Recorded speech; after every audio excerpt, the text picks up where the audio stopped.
Don't get stuck on yourself. You could be wrong, you know. People have a tendency to, once they make a decision about something, or once they decide to go a certain path, they go against everything. Anything anybody says, any other ruling they may come across, they shun advice.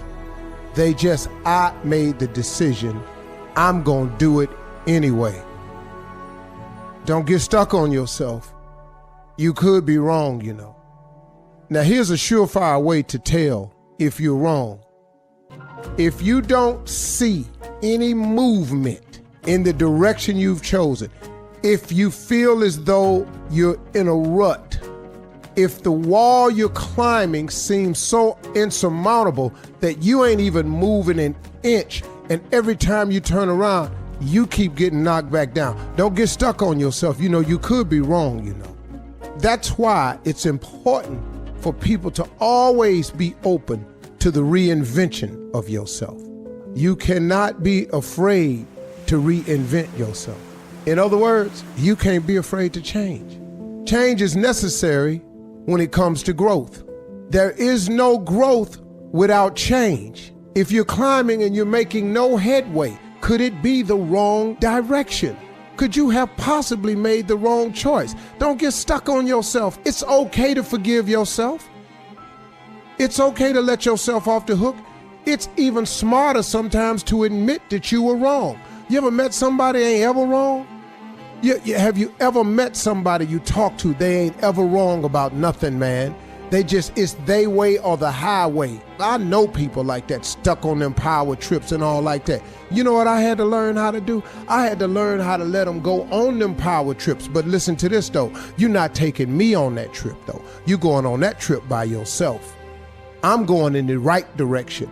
I decided to stop doing business the way I was doing business. I decided to stop to allow business being done around me the way business was being done around me. You know, the best decision I made was to allow for God to have some say-so and to offer me his direction. I have found him to be a better driver than anyone else I know. I have found him to know more about the man he made than anybody else who's merely associated with me. I have found it to be a fact that my maker knows more about the vehicle he created than does anybody else. If your Chevy break, don't you take it to Chevy? You don't take your Ford when it break down to a Toyota dealership. They not gonna know everything that the Ford dealership would know about the vehicle. You know why? Because they're not the maker of it.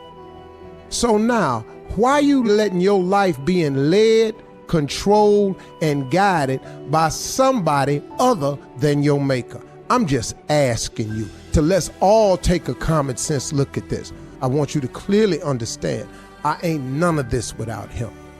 I wish I could have the guts to reach back there and pat myself on the back for what I've accomplished in my life, because I know for a fact that there is no way that I could have manufactured the life that I have. I could not even have thought of it. There's no way I could have told you that this was the route I was going to take and this is the outcome because of it. I had no idea, no clue. The one thing I had though was an unshakable faith in God. I just kept believing in him. I kept believing that he had something more for me. And then when I touched base with him and asked him to show me what it is, what he had for me, ta-da, the magic show began. Because you know what he did? He took all my natural abilities that he had given to me, this gift that he gave me, that he poured into me at birth, that same gift that he poured into you at birth. The moment you go to him and let him show you that gift, once he takes what he naturally put in you and put his superpowers on top of that, then you have some supernatural things going on in your life. And you may not be feeling me. I'm cool with that. But I done had some supernatural things happen to me. Every day I wake up, the rewards of my life, the awards of my life, the accomplishments, the how I'm working, the how I manage it all that ain't nothing but God.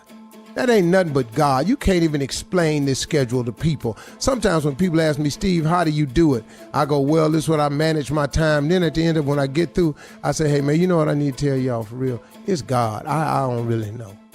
But I'm letting him manage me, so he handling it. He ain't gonna put no more on me than I can bear. Listen to me, y'all. Don't be afraid to reinvent yourself. And remember this, don't get stuck on yourself. Because you could be wrong, you know.